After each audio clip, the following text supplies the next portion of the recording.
Okay, go ahead. Okay. My name is Robert Miller. This is the third solid waste meeting that we've had so far. I am the moderator. I will be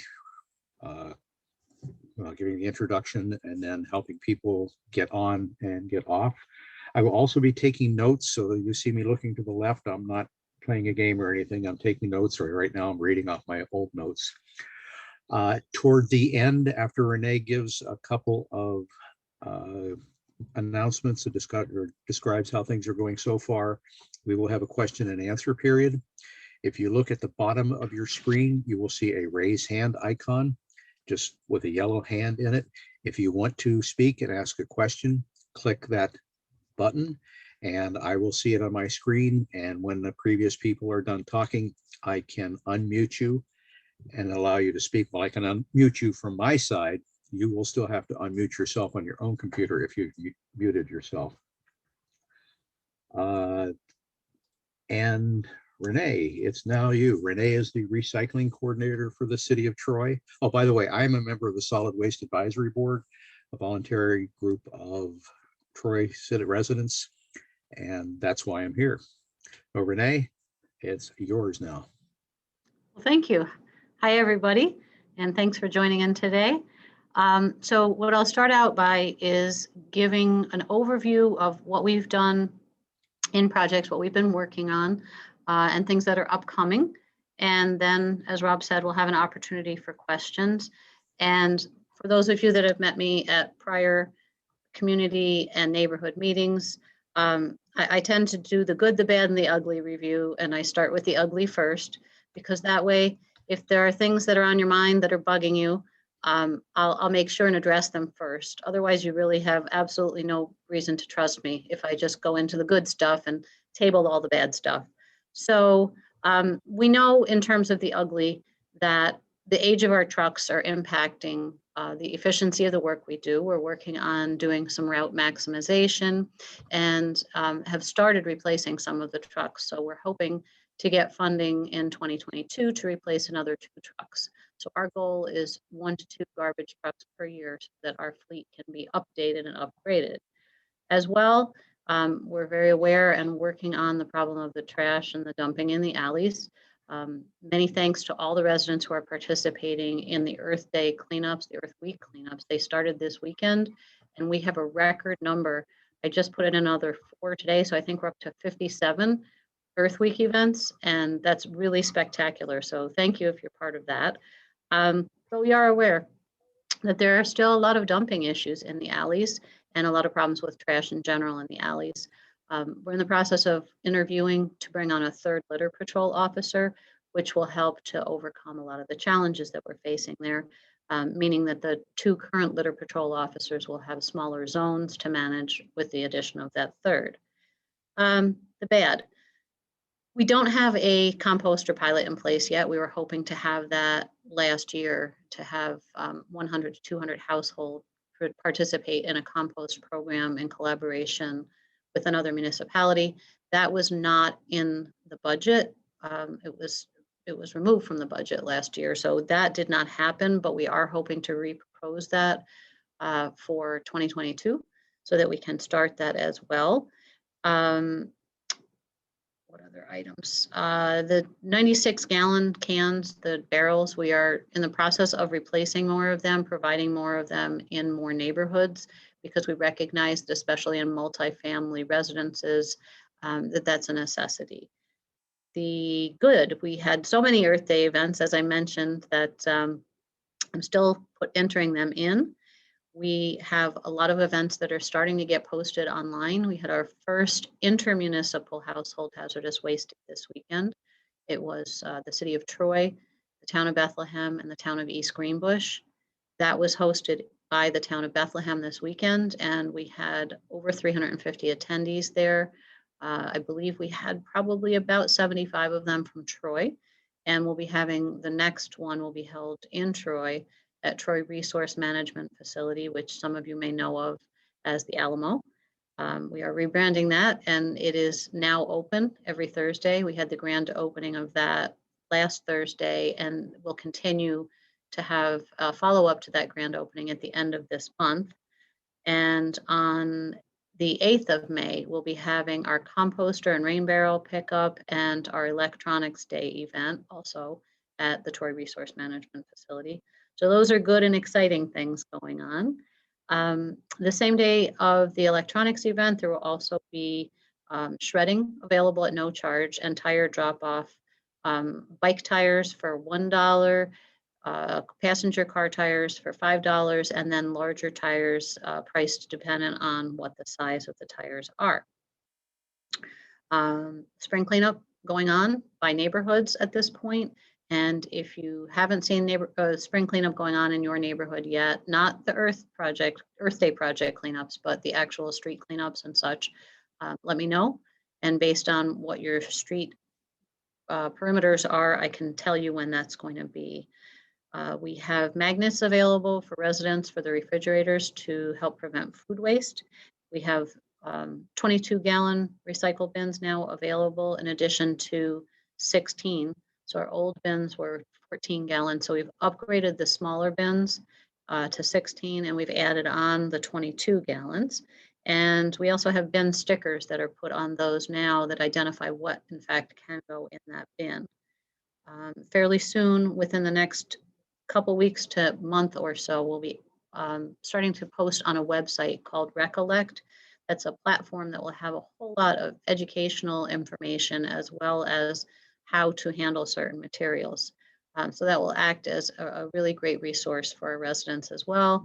And for folks that don't have access to a computer, that's information we can also send via snail mail. So if someone wants to call me and request specific information, that is something that we can mail to them as well. Also of interest, the bag program that we did with pantries was provided, I'm sorry, I'll backtrack on that. New York State implemented a 5-cent charge per paper bag that's used within every municipality. And in Troy, we received from New York State 2 cents back on each of that 5 cents taken in. And while we wanted to return it to the retailers, we were told that's not something that a municipality can do. So what we did is invested in bags to give out to residents in need. We distributed 50 bags apiece to 13 pantries, and all of them were really excited to be working with us. And we're hoping that if we get another rebate check similar to that from the state, that we will do the same thing. It seems like a great way to be spending those dollars that are coming back to us. As well, we're starting to have a conversation about potential implementation of pay as you throw, which means that rather than paying a single flat fee, that it's usually a reduced fee or a fee that includes some bags, and that residents aren't charged a flat amount anymore. They're charged an amount that really reflects what they are throwing away. So of course that would have to go before council before it is approved. And we are right now working on a number of different ways that that could be designed. The likeliest would be what's called a hybrid program, meaning it's a combination of a fee-based and a bag-based, but the goal is to keep it under the current trash fee or potentially lower if possible. What we're trying to do this time, because it was presented and struck down in last year's budget, is really have a lot more active community conversations about it, which is why we're doing these meetings so that people can ask all the questions and get the concerns resolved up front and not have to be wondering down line what it's going to be and what it's going to look like. It will help us to manage costs. It will help residents to manage costs. And another concept that we're working with alongside of that is to do neighborhood trash audits, meaning we'll ask for willing participants to literally have a garbage can tipped over onto a tarp and sort through it. It's something that a lot of locales have done. Colleges do it so that people see what that garbage can is full of. There's a great example on YouTube from a couple of years back that some students at UAlbany did, and they emptied an 18-gallon container of garbage upside down, sorted everything out that was in that can, and it ended up only having 3 gallons of trash in it when it was done. So that the materials in it were either able to be composted, they were able to be recycled, some were able to be donated. So the idea is to debulk, to take the bulk out of the garbage that doesn't belong there. Pretty much that is the overview that I can provide on my end. I would love to take questions, and as you pose your questions, what I'd ask is that you think about what your why is. Everybody wants to work towards a more sustainable and greener Troy. And so there are different motivators that people have. Sometimes it's community, and sometimes it's economic, and sometimes it's environmental. So as you ask your questions, and then as you kind of digest what we talk about today, I'd ask you to think about what your personal why is, and maybe pose your questions in that way so I have an understanding of that. So at this time, what I'll do is turn it over to Rob to start taking people's hands, and I'll be able to answer questions for you. So thanks for hearing me out, and I look forward to talking to all of you. Okay, no hands raised yet. Remember, on the Zoom screen, on the lower bar, there's a raise hand icon. Now I see 3 hands. Okay, Brandi Robert, the first one up. I have unmuted you. You can speak.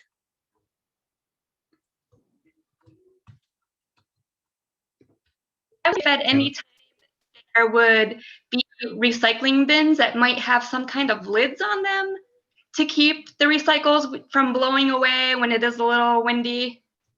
I would love that. So what we're doing right now, I can go sideways into that answer. So our goal right now is to get recycle bins out in general, because there are still households that need any recycling bin. Our goal over time, when we have adequate funding for it, is to start replacing the unlidded bins with lidded. We have run into a lot of barriers to that in the past, not the least of which is that it's 4 times the cost to have the lidded rolling containers, and the ones that are the bins that are similar to what we've got that have detached lids. From the experience I've heard of other municipalities, a lot of those lids, even if you have them zip tied on, end up snapping off, they get broken, they get run over, and they end up in the street. So I don't want to follow up to a good experience of people doing a higher level of recycling with a bad one, which means that the cans are either not able to be maintained because the lid is separated from it, or they're extraordinarily expensive. So we are hoping within the coming years to have the budget to be able to start replacing with the rolling containers, but we also need to have more of our trucks replaced to be able to do that, because they have to be able to be lifted by the actual truck, because the containers themselves start getting heavier when they hit a certain point for them to be manually lifted. Okay, yeah, that's what I thought with the rolling ones, that they would need similar to the garbage trucks, some kind of mechanism to lift them. But I do think definitely that having the larger bins will be helpful, so that stuff won't be as more likely to blow away. Yeah, that's the goal. And I mean, I am definitely on board with eventually having them with lids, but we have to be able to have adequate containers in general first, and then we'll start moving to that. So I would hope, I cannot promise, but I will continue to hope that within the next 2 to 3 years, we'll be able to start doing that, which is when many of our trucks will have been replaced, and that we will hopefully be getting a new recycling truck at that point. But fingers crossed. Excellent. Thank you so much. You are welcome. Okay, thank you, Brandi. Marcia McGrath, it is your turn.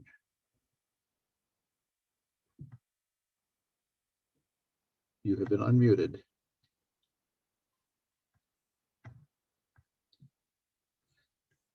Marcia, if you're speaking, we can't hear you. I heard a beep.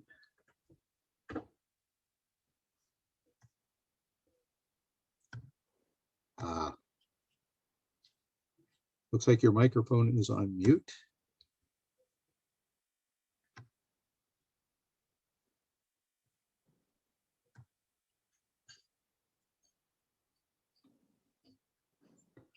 I'm still not hearing Marcia.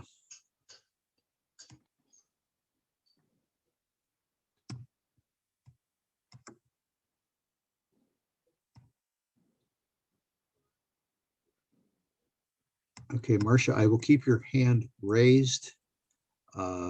but go on to the next person.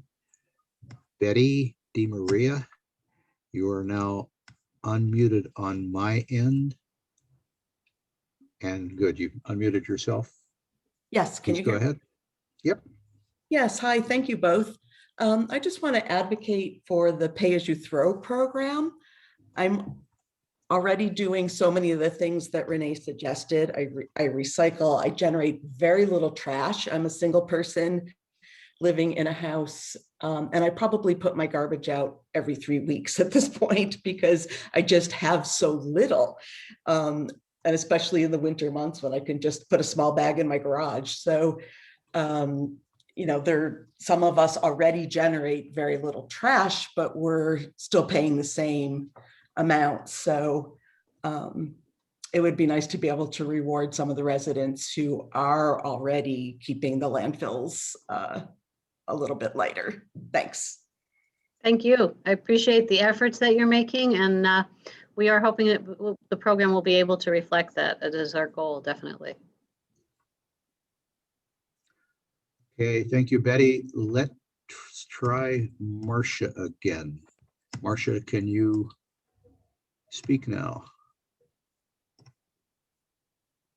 Can you hear me? Yes. Yes. Okay. My question was about the compost bin. Can renters pick that up, or does it just have to be the owner of the So building? those are for sale. Those are, Okay. we work with a vendor, and Okay. they do an online sale, and anybody can buy them. You don't even have to be a Troy resident to buy those. So there's composter bins and there's rain barrels, and they are literally half price from what you'd see in a store. And I don't know how this guy does it, but he's been doing it for many, many municipalities for many years. And this is our second year doing it. And so I want to say, I think that the rain barrels are 60 some odd dollars. I haven't looked at the prices since last year. And I think that the composters are 75 or 79, and then you can buy additional accessories for them. And usually in the stores, you'll see them start at about 129 to 150. Okay, thank you. You're welcome. And if you'd like more information on that, I can send you the link. So my email is Renee, RENEE .Panetta, PANETTA @troyny.gov. So if you want me to send you more information on that, just send me a quick email and I will send you the link. Okay, thank you. You're most welcome. Okay, I saw Jamil had his hand raised earlier, but it's no longer there. If you want to speak, please raise your hand again, and I'm going to allow Sandra Rouse to talk now. Sandra, we can see you. Your Hello, picture. Renee. Hi. Hello. I think you're doing a great job, and I think just getting the word out again and again is very helpful. But like one of the last speakers, I generate very little garbage, so I'm very interested in the pay-as-you-throw program. And I just wanted to know, what's your timeline in terms of generating your next proposal to the city council, or just give us an update about it. So best as I can tell you is that, I'm sorry, that was a poorly constructed sentence. The best update I can give you is that I've started working on it about a month or so ago, and then over the coming months, we'll continue to work on it, really putting together pricing and different options that we've got, so that when we go to council, it will go through a process of having discussions with them instead of just presenting it in the budget. So our goal is really to approach it differently and make sure the council has their questions answered as well before it gets to be budget season. I guess I was wondering if you're planning to have any neighborhood input and in a structured way. Are you going to be speaking at different neighborhoods or having webinars like this where you're going to get more input from the neighborhoods? Absolutely. So as soon as the neighborhoods are having in-person meetings, I will go to those as well and continue to answer questions. But meanwhile, I want to say, I think Osgood, Little Italy, and South End have a meeting coming up that I seem to recall I'm supposed to have a conversation with, Okay. but I haven't gotten a reminder, which usually Sid or Sam or Mike will send something. So on a request basis, I'm always available to have conversations with neighborhoods and answer as many questions as come up. Okay, thank you. You are welcome. Could I make a suggestion? Sure. Everybody that's a resident of the city can contact their council person and provide that council member their feelings on this whole thing. And it would be very helpful if more people came in and said, yay, let's do pay as you throw as soon as we can. Okay, next hand up is Dan Lennon. I have unmuted you on my end. Thanks, I appreciate it. Two questions for you. One, just to reiterate the dumping. You know, we've lived downtown and we now live up by Fair Park, and in both locations we've had dumping occurring, you know, monthly at least. And you know, it's something that just hasn't evolved very much over the past couple of years. And I know that you've brought on more people to look for dumping and follow up on the dumping issue. But is there a way that this is moving forward, being taken into account with the pay as you throw? Because residents are getting, you know, something small to large items being dumped on their property or along the property or up in, you know, around Fair Park in the medians and that type of thing, where it's really not anyone, but the residents are usually the ones who have to pick it up or move it to the side or take it out of traffic, just as an ongoing issue. I guess that's the first question. So that's a yes and. So yes, we do have plans on how to approach it. That's also why we're bringing on a third litter patrol officer so that the zones become smaller, but as well, the difference that we're starting to see in many neighborhoods in the city is that there's a lot more community engagement and patrolling as well. And in problem areas and hotspot areas, the city does have some cameras that we are moving around throughout the city. And we're encouraging residents to do the same so that it's more of a partnership in that way. Our litter patrol officers, we are able to give out their cell phone numbers so that you can be in direct contact with them if you're seeing something, because not only then does it not get assigned to, you know, somebody's assigned as a bill to somebody if it is close enough to their house that it seems like it could be a person's rather than a dumping. And then just to communicate with them when issues come up, that you've got somebody proactive that is patrolling your area. And then additionally, if you see problem areas that are dump spots and it's not something that's able to be resolved with your litter patrol officer, we can get the Troy Police Department involved. So really the order of resolution would be litter patrol officer. And then I would encourage you, you know, if you find that you're not having a lot of success, feel free to call me or email me. And then if that doesn't work, we can also get the police department involved. Does that help? No, that helps. We've had to work with the police in the past because of really redundant dumping in alleyways and that type of thing. And when it gets to that level, it's been helpful, but it doesn't curb the long range impact. So you'll catch 2 or 3 people, but once it's kind of known that there's garbage always there, it tends to attract more, and it's a persistent issue that's hard to try stamp out. And I know that's a, you know, it's been going on since the 90s, as long as I've been around. So I'm what sure I would long before encourage, that. I'm sorry, Dan. Oh, that's okay. What I would encourage you to do is first have a conversation with the litter patrol officer. And I think in your case, I'm trying to think if that is Eugene. I'm not 100% because they're in the process of determining what the zones are going to be when we hire our new litter patrol officer, which should be in the very near future. Okay. So if you send me an email, did you catch my email address earlier or no? Oh, yes. Yep. Okay, so if you send me an email, I'd be happy to copy both of the litter patrol officers in on an email. I'm pretty sure you're Eugene, but I'm not 100%. And that way you can now, you know, feel that you can follow up with them, then with me, then with the police department, so that you can feel like there's a pathway for you. Okay. I appreciate it. The second question I had was just on yard waste. Mhm. And moving forward, is there one of the things that we had an issue with, and we had a meeting about this in Little Italy last year as well. One of the web calls is just consistency in picking up yard waste, where yard waste ends up in bags and they're put on the corners and it goes weeks without getting picked up. Has that been addressed at all this year besides, opening up the former Alamo and that type of thing? Yes, I'm happy to report that it is. There is a plan now. So it used to be a responsibility that was divided between several departments. And so it was hard to know who was covering what when. And so now it's pretty much strictly the sanitation department with occasional assistance from the streets department. And it's happening on your regular solid waste and recycling pickup day. And if it's not, then I would invite you to also call Donna. Donna is our dispatch down at our DPW, and I can give you her email address as well and her phone number.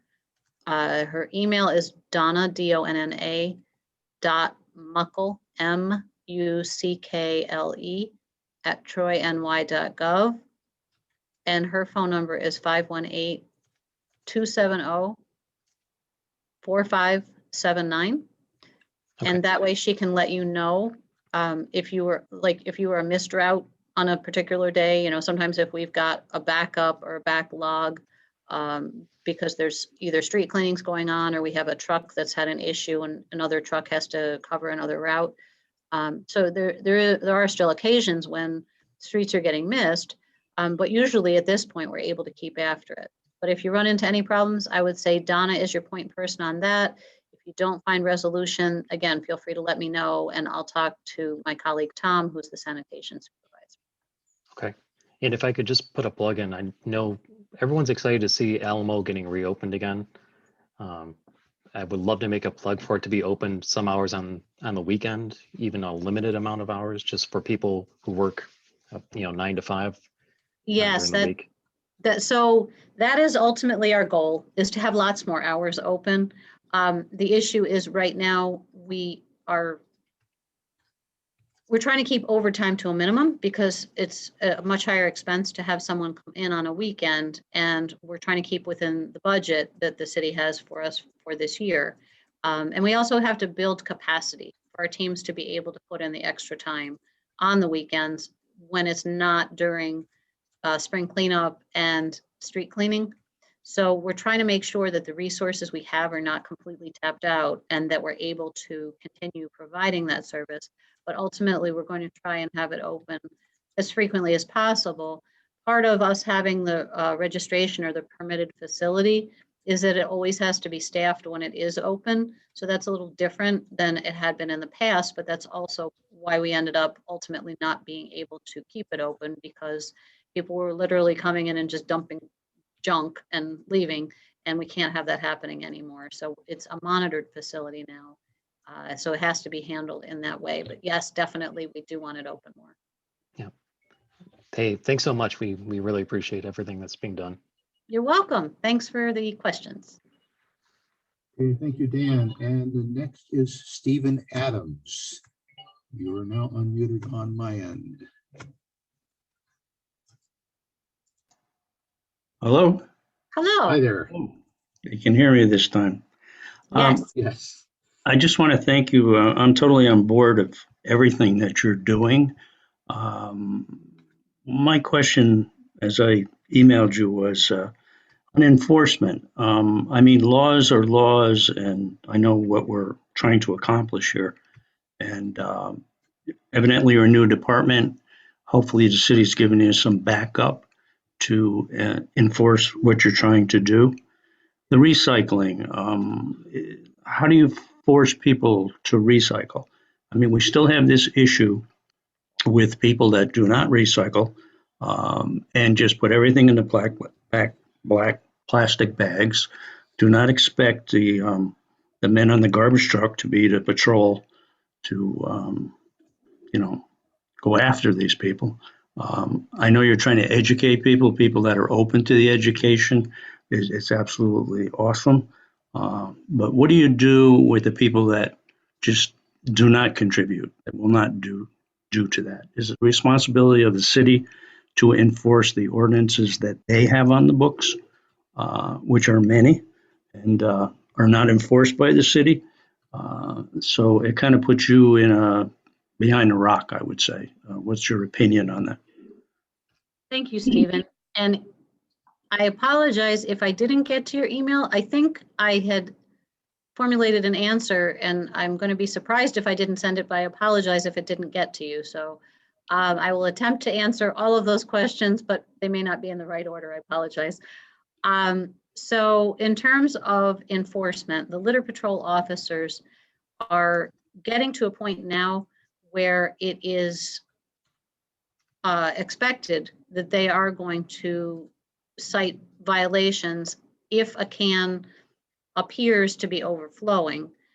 Strictly for the recycling ordinance, I feel that we have to give oops stickers and warnings at this point as we're going about the training process, but that there are going to be violations that are cited after somebody has received them.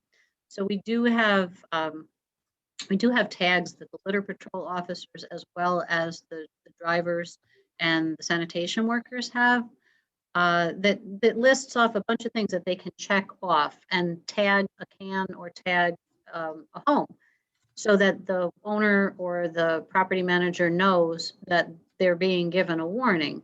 So with that, I feel that if we give 2 warnings and then somebody still opts not to comply, that it is fair to give a violation. And the municipalities that do pay as you throw have that as part of their process in many cases. I would hazard to say in most cases.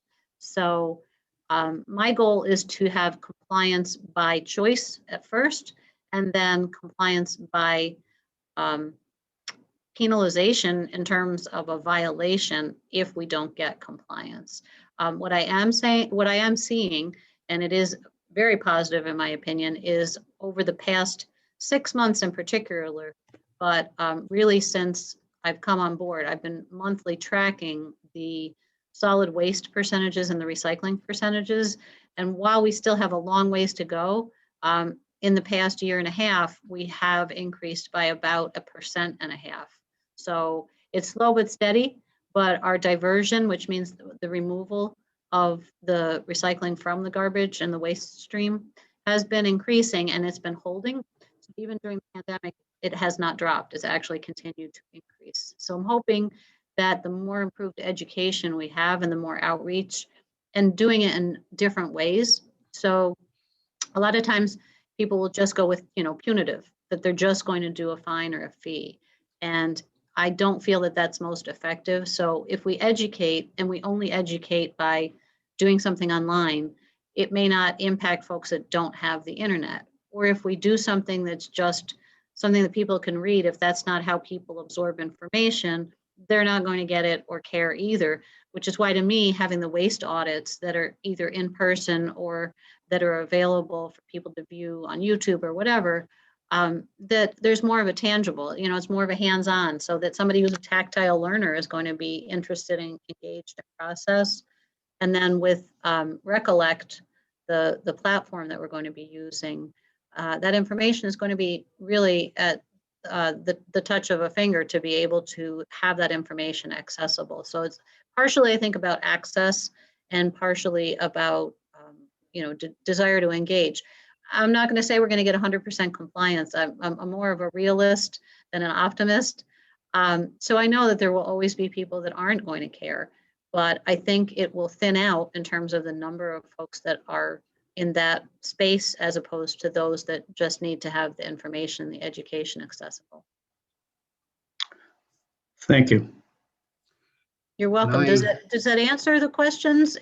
Yes, it did. And hopefully your trash officers do get the backup they deserve and the support. And it's a good start. It's a very good start.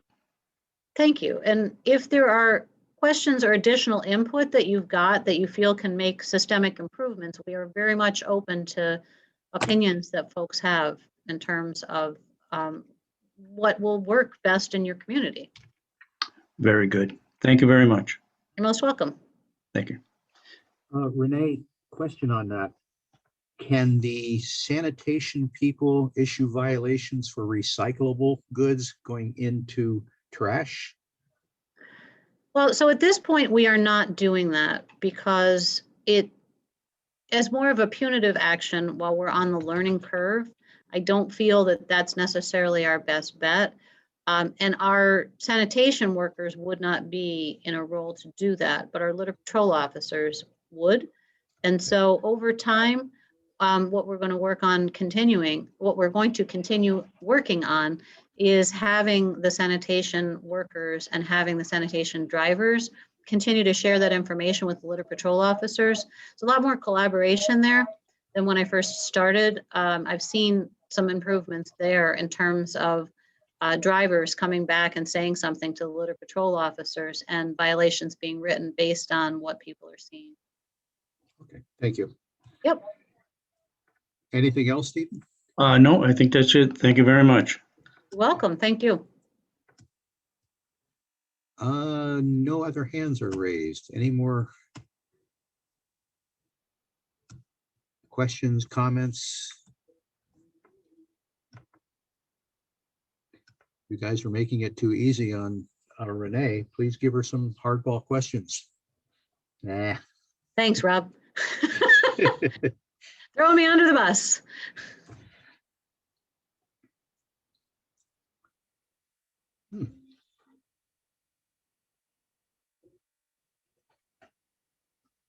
Any questions, concerns, recommendations, thoughts? I am not averse to ending early if everybody has had their questions answered. This will Going be once. early to end it. Yeah, this will be early to end the meeting, but in the past meetings, we've had 20 to 30 people, so there's only 9 here today. We've done pretty well. Yeah. All right. Well, I thank you all for attending. I appreciate it. I appreciate the questions and the input. And please feel free to attend. We have 3 more meetings coming up. We've got 1 more evening meeting and 2 more daytime meetings that will still be coming up in the coming Mondays. So thank you very much, and I'll look forward to seeing you all. Okay, bye-bye, everybody. Bye-bye.